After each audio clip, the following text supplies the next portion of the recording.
Hey there, I'm Jonny May from Piano with Jonny, and today I'm going to teach you the classic Disney song Once Upon a Dream in a stride waltz style. Now this is a lot of fun to play. Check out what it's going to sound like by the end of the lesson.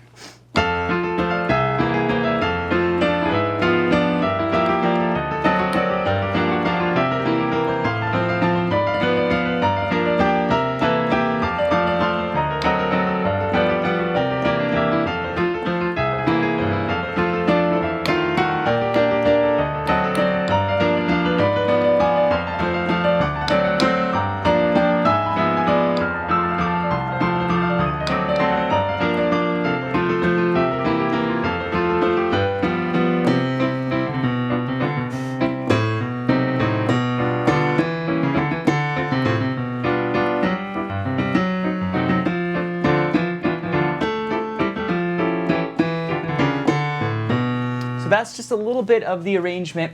Now in this lesson, I'm going to be teaching you the arrangement, but more importantly, I'm going to teach you how I take a waltz and arrange it in this style. So we're going to start off with the lead sheet, which has the basic melody and the basic chords. We're going to walk through the chords, and then I'm going to teach you how to transform it into this stride waltz style. We're going to talk about the left hand and basically how to take standard major chords and minor chords and dominant 7 chords and how to play it in this style. What are the best chord positions to use? What's the best range for the bass notes? And then we're going to talk about the right hand. And I'm going to teach you 5 techniques that I like to use when I'm arranging in this style. We're going to talk about a chordal technique, a blocked chord technique. We're going to talk about rocking the chords, basically filling in the chord. I'm going to show you what's called a triplet roll, which is one of my favorite rolls to play in this style. Also the sweeping roll, which is very beautiful.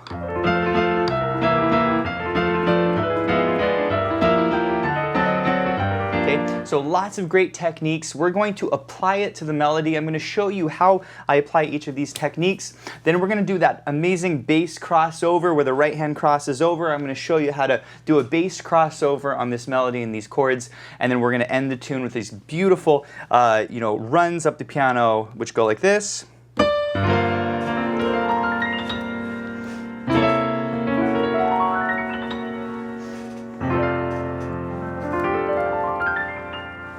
So a lot of really valuable stuff in this lesson. Now this isn't a lesson for intermediate advanced piano players. So if you're a beginner intermediate level pianist, I actually have a beginner intermediate level course.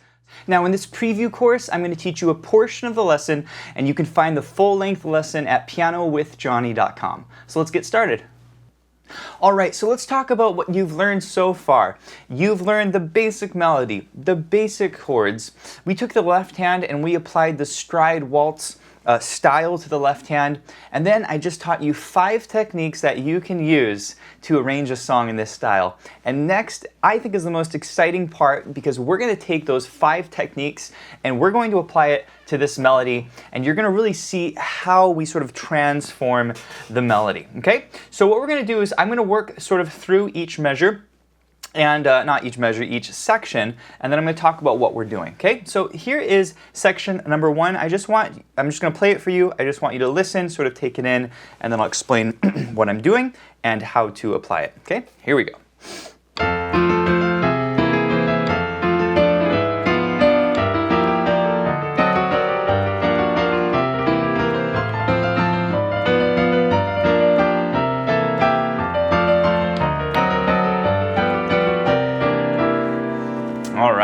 So it's a big sound, it's a cool sound, and basically I'm pretty much using those 5 techniques that I showed you earlier. Okay, so let's go ahead and talk about the first section. Okay, we're just going to look at the right hand right now. We'll add the left hand later on. Okay, so we're going to take that melody and do a walk-up on it, right? We talked about this technique, how you use the top voice. By the way, this is voice number 3. We count down, voice 1, 2, 3, 4. Okay, we're using voice 1 and 3, and then we walk it up. Pretty simple. Okay, second chord. This is a very colorful C7. Okay, it's technically a C augmented. That means a C with a sharp 5. Okay? But you can add this sharp 5 to a dominant chord to get this kind of colorful sound. Okay? This is a C augmented, but it's also a 7 chord. Okay? And we're going to do the walk up there. Okay? So these or use these voices, voice 1 and 3, and then walk it up from the E. Okay? Now back up to the F. Now here we start the walk up, F, A, D. We got to go into the melody there. Okay? And then we're going to do this roll. This is just a way to color it, just kind of pretty. You know, I like to throw little rolls in there sometimes. This is basically an A flat diminished, right? Right, using A flat and B in the middle. E is the melody, and we roll it up. Okay? And then I come up F, D. And then this point, we're going to do some rocking.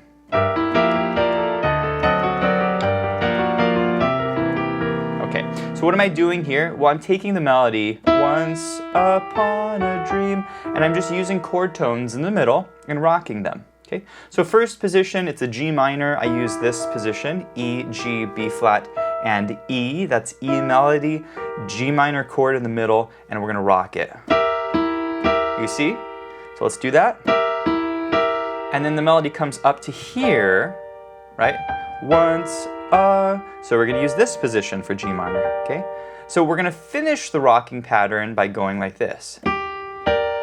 You see? G up to B flat, D, and G. So it's going to go like this. 1 and 2 and 3. Okay? And sometimes you need to do this. You need to actually move to a new position, right? And in this case, once, that sort of sets up this note of the melody. So we kind of have to move there early with the thumb. Once, you see? And then pawn,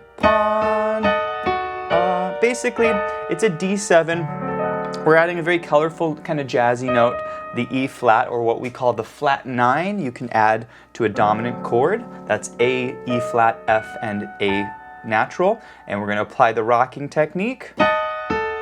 Okay, same kind of deal, right? 1 and 2, and then melody comes down here. Okay, so we're just going to use this position. Okay, now we're using some colorful notes in the chord. We're sort of adding some notes. This is the sharp 5 of the chord. We talked about this earlier, how you can use a sharp 5 in your chord. Okay, and that's what we're doing here. F sharp, B flat, D, and F sharp. Okay, so we're going to go up, pawn, right? Pawn, right? F sharp, chord. You see? Pawn, all right? Let's go ahead and finish this phrase, and then we'll do it once more, because I really want you to make sense of what we're doing. Okay? So the next part here, we're on the G minor. We're going to do some rocking. Basically, we're just taking our G minor chord like this, and we're doing this fun thing where you can go into the next chord, right? So it's a G minor, right?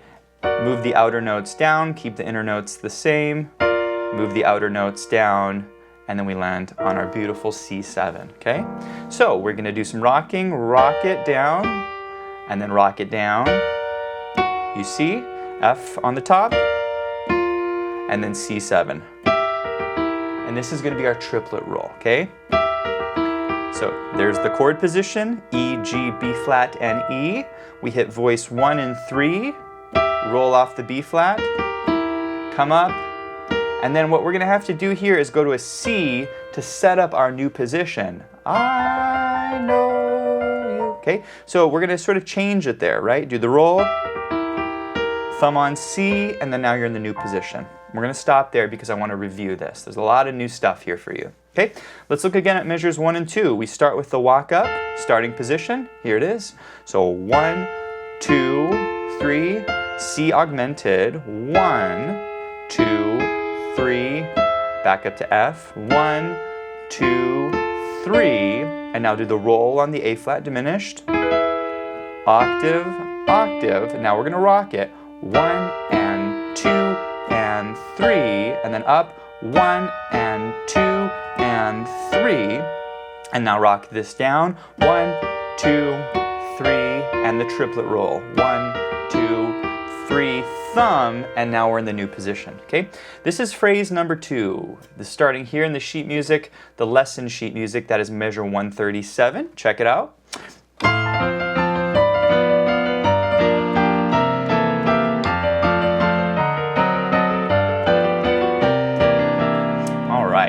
So hopefully you're starting to recognize some of these techniques. We use a lot of repetition. We're going to use them over and over again. Okay. So on this phrase, I know you, we're using all triplet rolls. Okay. So first position is here, C, F, A, and C. We use voices 1 and 3. Roll off the A. Back up.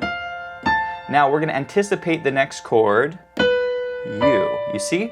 1, 2, 3, and now we're set up for the A flat diminished chord. I know. Okay, we're using these chord tones, D and F in the middle. Okay, so I know, and now we're gonna rock this down, or roll it down, I should say. Okay, and then here we're gonna go to our G minor. Okay, basically, you know, we're just using. There's the melody, D and F in the middle. So you're going to roll this down. And then G, melody. And then here we're just walking down pretty much octaves. We have an E in the middle. Just kind of harmonizing that melody there. And we go back to our rocking pattern. Basically here we're taking, you know, the melody on the outside, two chord tones on the inside, and we're just moving it down, right? So we're going rock it, and then rock it. See how that works? And then the D7, we're going to use this position, melody on the outside, flat 9 in the middle, third in the middle. That sounds nice. You could also put the root in the middle. That's fine. I think that's a very colorful note, so we're just adding it to the melody. You see how we rock that one? 1 and 2 and then bring it down to here, right? Same internal notes. Okay, and then the G7. Same thing, guys. Okay, G7, F and D and F in the middle, B and D in the middle, B and D in the middle. Okay, so we're just going to rock that. And then here, we're going to rock this. It's a C7, okay? We're going to use these 3 notes, B flat, E, and G. And then come down. Basically, we just got the melody here, G and B flat in the middle. And we stop there, okay? That's going to be phrase number 2, okay? So, it's complex in one sense because we have to figure out how to apply the technique to the melody and to the chords, but in another sense it's very straightforward, right? We're just taking general technique and we're applying it to the you know, a fairly simple melody. Sometimes we have to adapt the melody or we have to shift it just a little bit so that we can make this work, but in another sense, it's a fairly straightforward concept that I'm teaching you, okay? So let's go back here, phrase number 2. We're at measure 137 in the lesson sheet, which is right here, okay? Here we go. So we're just reviewing what I just taught you. So we have I anticipate you, or I know, okay? You could anticipate here with the B flat, that's fine. You could do that, and then you, right? And then we come up, bum, bum, bum. Moving on to the next phrase. We're going to do some rocking. D7. And then the G7. And the C7. And we stop there, okay? Hey, thanks for watching this preview course, and if you want the full-length lesson, you can find it at pianowithjonny.com. There's a lot more in this lesson, a lot of great techniques for arranging in this style, and if you enjoyed this style of playing, I have lots of other courses at pianowithjonny.com where I teach you how to play styles like this, like ragtime and stride piano and jazz piano. Also, be sure to check out the Piano with Jonny membership, which gives you full access to all of our video piano courses and a huge selection of sheet music. Also, when you become a member, you get to interact with me and I give you personalized coaching on your playing. We have an amazing community, the Piano with Jonny member community, where we do live events every month. We do a live Q&A where you can ask me your practice questions, and we do a live workshop every month where it's a live lesson and you can ask me questions during the lesson. So thanks for watching. It was a lot of fun for me, and I'll see you in the next course. Take care.